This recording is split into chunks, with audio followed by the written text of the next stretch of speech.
E aí galera, tudo bom? Vamos dar sequência a mais uma aula para tentarmos manter a rotina de estudo durante esse período, não é não? Pois bem, quando falamos de independência, vem logo a imagem de algo ou alguém que estava preso, privado de liberdade, que por algum motivo conseguiu quebrar as algemas e finalmente está totalmente livre a tomar qualquer caminho que quiser, dono do seu destino, arquiteto do próprio futuro. Será que tal imagem libertadora se aplica à independência do Brasil, ocorrida em 7 de setembro de 1822, a partir do bravio grito Independência ou Morte, às margens do rio Ipiranga? Será que a partir de tal episódio o Brasil realmente tornou-se dono do seu próprio destino, arquiteto do próprio futuro, sem interferências externas, pronto para dar um basta em séculos de exploração colonial e usurpação de riquezas, colocando para fora aqueles grupos que desde sempre haviam se utilizado de sua posição para benefício próprio e enriquecimento pessoal, aproveitando-se do trabalho de pessoas escravizadas? Talvez tenhamos idealizado demais essa independência, a começar por nosso mito fundador, o heróico grito de Dom Pedro às margens do rio Ipiranga, consagrado pelo quadro do pintor Pedro Américo, de 1888, encomendado por Dom Pedro II. Nada de belos cavalos ou oficiais com trajes impecáveis do exército. Naquele 7 de setembro, Dom Pedro voltava de uma viagem de vários dias de Santos para São Paulo, e na verdade, as mulas é que eram usadas para subir a serra nesse tipo de viagem, e não esses cavalos. Também é provável que ele estivesse com trajes simples, empoeirados e sujos, muito longe da pose heróica do príncipe, já que ele estava com um desconforto intestinal que fez com que a reduzida corte tivesse que parar várias vezes durante a viagem para que Dom Pedro se aliviasse da diarreia no meio das plantações. Mas não é por isso que estamos aqui hoje, apesar de ser uma alegoria bem interessante sobre o processo de independência e o que veio depois dele. Vamos falar hoje sobre o primeiro reinado, a primeira fase do Brasil Império, apontando, primeiramente, que a independência política em relação a Portugal não veio acompanhada por uma mudança nas estruturas de poder existentes na então colônia e a agora nova nação. Existe, na verdade, uma continuidade nas estruturas sociais e econômicas, ou seja, o Brasil passou de uma colônia agrário-exportadora, escravista, para um país agrário-exportador e escravista, dirigida pela mesma elite protetora dos interesses desses setores. Em segundo lugar, cabe apontar a singularidade do caso brasileiro, uma monarquia em meio a repúblicas independentes da antiga América Espanhola. Esse fato se deu devido ao tradicional problema do caráter conservador da independência, bem como da herança administrativa portuguesa. O historiador José Murilo de Carvalho destaca a homogeneidade ideológica da elite, que iria formar a burocracia administrativa do novo país, cujos membros eram formados majoritariamente na Universidade de Coimbra, de caráter centralizador.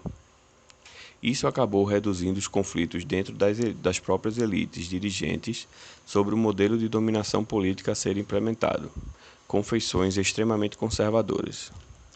Mas nesse debate sobre a organização sociopolítica do Brasil, uma personagem se destaca e merece uma posição privilegiada na memória do novo país: José Bonifácio de Andrada e Silva, o patrono da independência. José Bonifácio esteve na linha de frente na luta pela emancipação política do Brasil, inclusive na força de convencimento a Dom Pedro para ficar no Brasil, mesmo após a convocação do príncipe português pela corte portuguesa, em 1821. Ele tinha uma visão própria em relação ao Estado e à nação brasileira. Digamos que a sua visão de estadista prevaleceu com o consenso em torno da monarquia constitucional sob a liderança de Dom Pedro. Porém, sua visão sobre a nação brasileira, inclusive com ideais abolicionistas, com propostas de abolição gradual da escravidão por meio de reformas, foi derrotada em nome da unidade territorial do novo império. Por meio de argumentos religiosos e morais, além de argumentos que clamavam a razão da elite, Bonifácio se colocava contra a escravidão dos africanos. Essas discussões sobre que tipo de Estado deveria ser criado foi o centro de tensões na Assembleia Constituinte, instalada em 2 de maio de 1823. Ela ficaria responsável pela elaboração da primeira Constituição do Brasil. Essa tarefa ficaria a cargo de proprietários rurais, bacharéis em leis, médicos e funcionários públicos, um total de 90 membros de 14 províncias. As tensões surgiram do questionamento sobre as resoluções da Assembleia serem ou não aprovadas pelo imperador.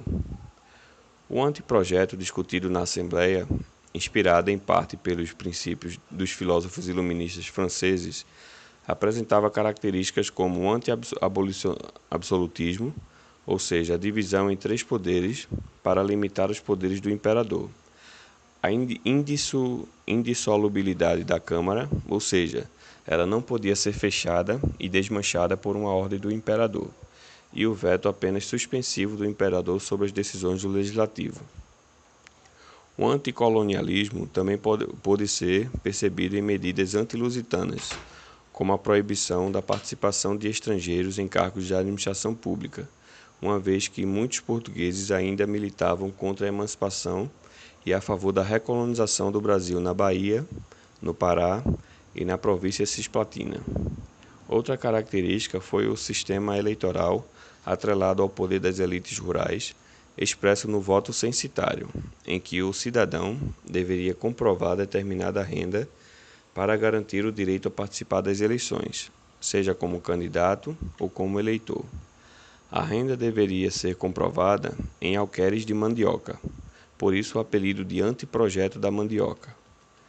Além de limitar a participação política popular, a proposta também restringia a participação principalmente de comerciantes que possuíam renda em dinheiro e não em mandioca. Assim, o controle do processo político ficaria nas mãos do Partido Brasileiro. O que realmente desagradou Dom Pedro foi a limitação de seu poder político e a restrição aos portugueses.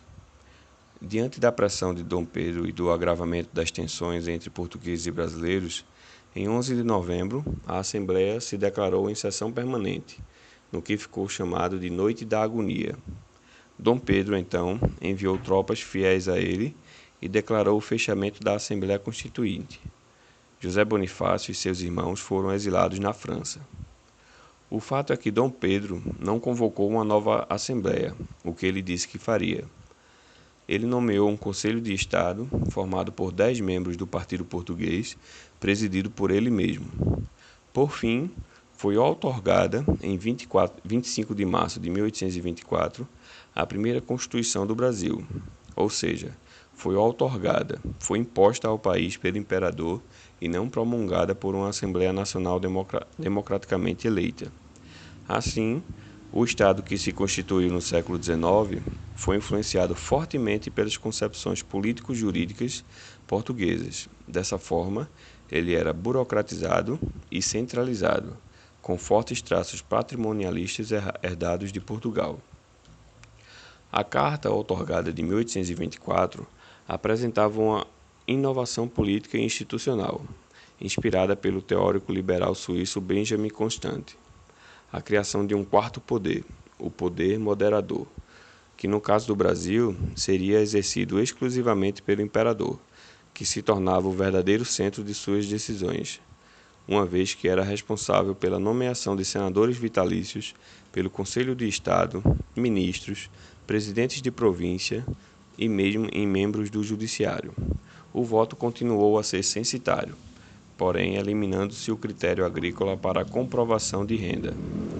A Carta decretava o catolicismo como religião oficial, embora manifestasse a liberdade de culto, desde que praticada em recinto particular e doméstico.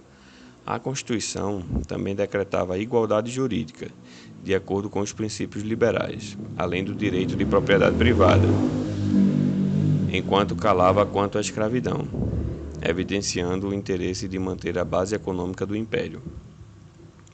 Logo, Dom Pedro foi identificado pelos brasileiros como um fiel representante do absolutismo português. Somava-se ao desgaste político pela oposição liberal uma gravíssima situação financeira, fazendo com que o primeiro reinado fosse abreviado. Como o Brasil era uma economia tipicamente exportadora, os principais produtos de exportação passavam por dificuldades, sobretudo o algodão e o açúcar.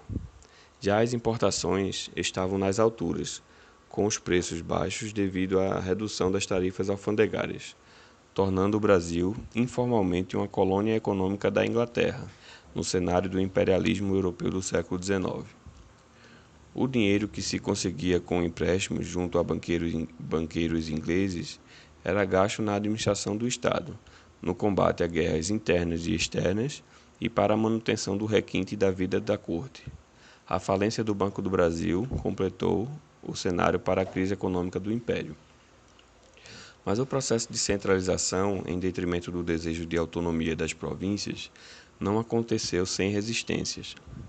A contestação veio de um local que tem uma grande trajetória revolucionária, ou seja, Pernambuco, que protagonizou a Guerra dos Mascates, a Insurreição Pernambucana e agora a chamada Confederação do Equador, revolta que eclodiu em 1824, representando a insatisfação das províncias do Nordeste em relação à frustração da expectativa de autonomia.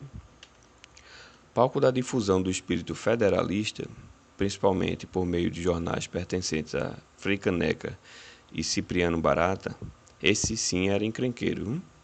Cipriano Barata recebeu a alcunha de o homem de todas as revoluções, apelido recebido com justiça após a participação em importantes revoltas, como a Conjuração Baiana de 1798, a Insurreição Pernambucana em 1817 e a própria Confederação do Equador, além dos somados 12 anos de prisão. A revolta estourou por causa das divergências em relação ao cargo de presidente da província de Pernambuco, provocando uma verdadeira dança das cadeiras. Após a independência, Gervásio Pires, ex-militante da insurreição de 1817 e nome próximo dos liberais, foi substituído por um grupo conservador fiel a Dom Pedro, conhecido como Governo dos Matutos, sob a liderança de Francisco Paz Barreto. Após o fechamento da Assembleia Constituinte, saiu o Governo dos Matutos e assumiu Manuel Carvalho Paz de Andrade, federalista e outro militante de 1817. Mas outra mudança em fevereiro de 1824, mostrando já os traços do centralismo monárquico, quando Dom Pedro indicou novamente Francisco Paz Barreto para presidente da província. Essa nomeação fez eclodir a revolta, sob a liderança de Paz de Andrade e Frei Caneca, que enviou seu protesto por todo o Nordeste para evitar o isolamento, recebendo a adesão do Ceará, Rio Grande do Norte e Paraíba, que juntos formaram a Confederação do Equador. Esse novo estado no Nordeste pretendia ser uma república representativa e federalista, garantindo a autonomia das províncias. Paz de Andrade representava os interesses da aristocracia rural pernambucana, mas outros grupos se engajaram no movimento, como brancos pobres, mulatos e negros. Estes exigiam reformas mais profundas, como o fim do tráfico negreiro e até mesmo da escravidão. Os revoltosos chegaram a, inclusive, suspender o tráfico de escravizados no porto do Recife, medida que levou os latifundiários escravistas a se afastarem aos poucos do movimento, com medo do exemplo da independência do Haiti. Dom Pedro reagiu, mesmo com cofres vazios, conseguindo empréstimos externos e contratando mercenários reprimindo a rebelião em 29 de novembro, com a queda dos últimos focos de resistência no Ceará, comandados por Frei Caneca. Paz de Andrade foi exilado e Frei Caneca condenado à morte por enforcamento, mas, diante da negativa dos carrascos de executarem a sentença, acabou sendo fuzilado. Frei Caneca tornou-se um mártir revolucionário pernambucano na luta contra o centralismo e a favor da liberdade. Outro fato que contribuiu para o breve primeiro reinado foi a Guerra da Cisplatina. Na província cisplatina havia um movimento que pretendia anexar a região à República da Argentina, liderado por Lavalleja. Assim, o Brasil declarou guerra à Argentina, num conflito que se arrastou até 1828. Grande potência da época, o conflito contrariava os interesses da Inglaterra na região, uma vez que dificultava as relações comerciais na região do Rio da Prata. Devido ao poder persuasivo inglês, Brasil e Argentina colocaram fim ao conflito com a assinatura que previa a criação de um novo país, a República Oriental do Uruguai, garantindo a livre navegação pelo Rio da Prata. Porém, o conflito traria graves consequências para Dom Pedro, pois os gastos econômicos e o grande número de mortes entre os soldados brasileiros fizeram com que o apoio popular a Dom Pedro caísse ainda mais, contribuindo para o desgaste político do primeiro reinado. As oposições a Dom Pedro estavam, portanto, mobilizadas contra o autoritarismo do imperador, a crise econômica e as campanhas militares da Confederação do Equador e da Guerra da Cisplatina. O fator que colocou a pá de cal foi a intervenção de Dom Pedro na sucessão do trono português. Apesar de ser proclamado o sucessor de Dom Pedro VI, Dom João VI, Dom Pedro abdicou em favor de sua filha Maria da Glória. Porém, seu irmão, Dom Miguel, deu um golpe de estado e destronou Dona Maria da Glória e a enviou ao Brasil. Esses eventos levaram os brasileiros a temerem uma possível recolonização, levantando mais críticas ao imperador dos dois principais agrupamentos políticos, os liberais radicais, formados por proprietários de terra, comerciantes brasileiros e setores urbanos, que criticavam o autoritarismo, defendendo uma maior autonomia para as províncias e até mesmo o republicanismo, como o já conhecido jornalista Cipriano Barata, e os liberais moderados, que criticavam o autoritarismo de Dom Pedro, mas ainda defendiam uma monarquia constitucional como forma de evitar a desfragmentação do império e a manter a ordem econômico-social, convergindo com os interesses dos latifundiários escravistas. O cenário interno se somava aos acontecimentos internacionais de 1830, com a Revolução Liberal que derrubou o rei Carlos X, que pretendia reinstalar o absolutismo na França. Após a Noite das Garrafadas, que foi um tumulto entre brasileiros e portugueses pelas ruas da cidade do Rio de Janeiro, com os brasileiros atacando os lusitanos que decidiram homenagear Dom Pedro com garrafas, cacos e pedras, por fim, Dom Pedro decide abdicar do trono em 7 de abril de 1831, em favor do seu filho, Dom Pedro II, um infante de 5 anos. Esse fato pôs fim ao primeiro reinado e iniciou o segundo período da história do Brasil Império, o período regencial ou regência. É isso aí, pessoal. Um grande abraço a todos, se cuidem, fiquem em casa, curtam o vídeo e se inscrevam no canal e comentem aí embaixo alguma coisa que vocês acharam interessante. Beleza? Até a próxima.